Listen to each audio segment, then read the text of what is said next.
Good afternoon, YouTube. Today's date is April 6, 2009. Never really done a vlog before, so this is my first vlog. I'm here today to rant about the Octomom. Now, I live in an ice cave on Mars, so I don't really keep up with current events as much as I used to. However, I recently discovered the Octomom. Okay, for those who do not know, the Octomom is this woman named Naydia Suleman, and she had originally 6 children. That wasn't enough for her. She went back to the fertility clinic, which, by the way, tax dollars are paying for this, or either student loans are paying for it. Her student loans, which she should use to go to school, but instead she's going to the fertility clinic. Naydia also used her student loans to get lots of plastic surgery. She had a nose job done, and she had her lips enhanced. And she did this with her student loan money in hopes to look more like Angelina Jolie. And originally when I saw Octomom and the tabloids on TMZ, I thought they were just referring to Angelina Jolie because she adopts so many children. You know, she has like 10 children now. She has like 2 of her own, and she adopted the other 8. So I thought they were referring to her, but you know, then I realized who Octomom really was. So not only does she have 8 children, but she's obsessed with Angelina Jolie and has to look like her. I hear through the grapevine that she also writes 20 to 30 letters to Angelina Jolie a year. I think this is the first time in life I've ever felt sorry for Angelina Jolie. She went back to the fertility clinic to have just one more child. She had 8 eggs frozen at the fertility clinic. They fertilized all 8, and you know, they put like 1 or 2 in you, because chances are that you will conceive that frozen embryo are very slim. So they implant more and more in you. That's why all these people have like 10, 12 kids at a time. Well, that's farce. That's why they have 2 to 6 kids at a time, because of those embryos are planted in them.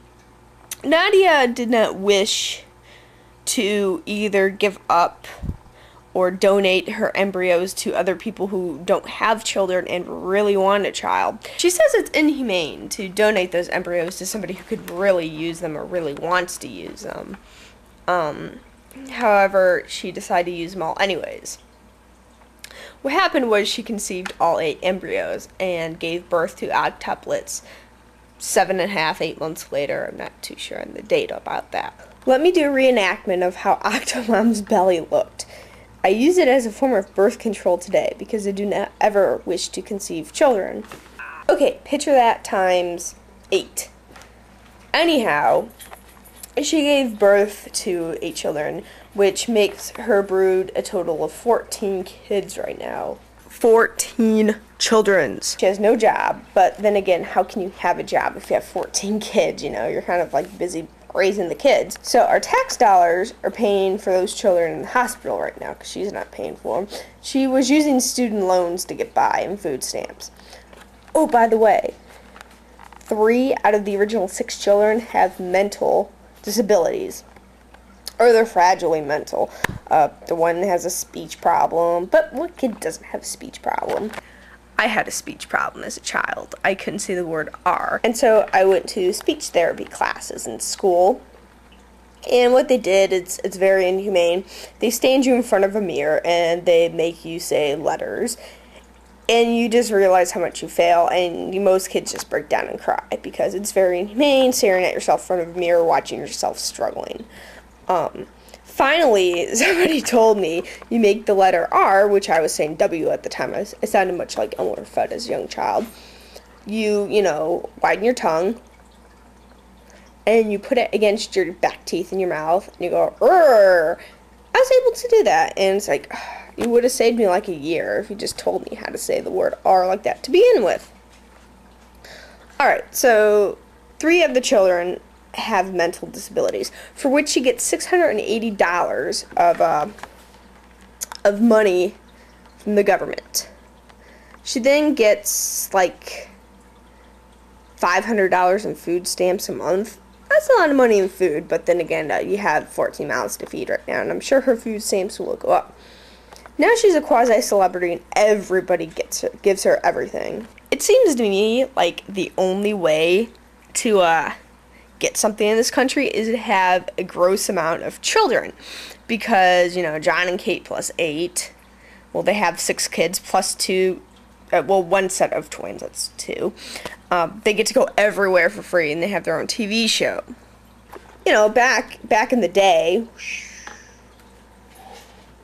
people used to have 15 kids all the time, but then again, they had a farm, and they grew their own food so they could afford to feed children. And plus, you know, you have 15 kids in a farm, you need free labor. Back then, child labor was not illegal, it was encouraged. I suppose if you have 14 children, you could make your own sweatshop, you could have your own baseball team, you could have your own football team. I foresee her getting her own reality show in the future. It's my guilty pleasure. She now lives in this fancy house right around Whittier, California. It's one of the little sub-neighborhoods there, not too far from her mom.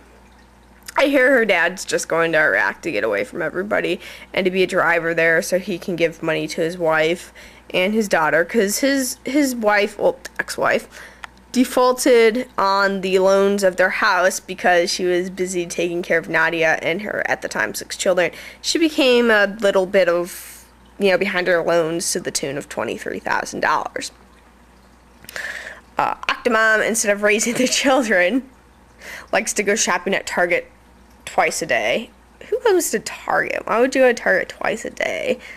I don't know, rich people go to Target. I shop at Walmart, I'm poor. Or Sam's Club.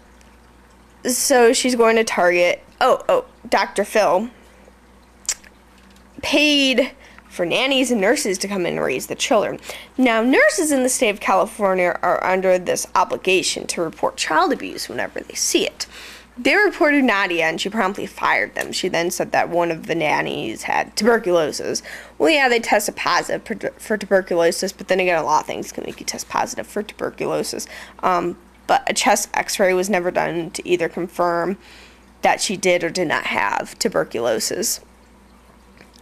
Anyhow, that was her reason, I guess, for firing them, and the fact that, you know, they write down everything wrong that they see with her.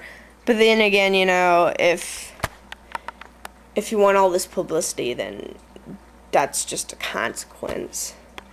Naydia now has a little vlog going with RadarOnline.com that I kind of see. There's also this great YouTuber that I subscribe to called Octomom Fails, and he posts just everything that the media posts about her. So it's a nice, like, one and all inclusion for me to see what's going on. I think Naydia really represents the state of the country right now. She's like a little AIG, as Judge Judy puts it. You know, she has all this kids. She's using up all this government money to bail her out.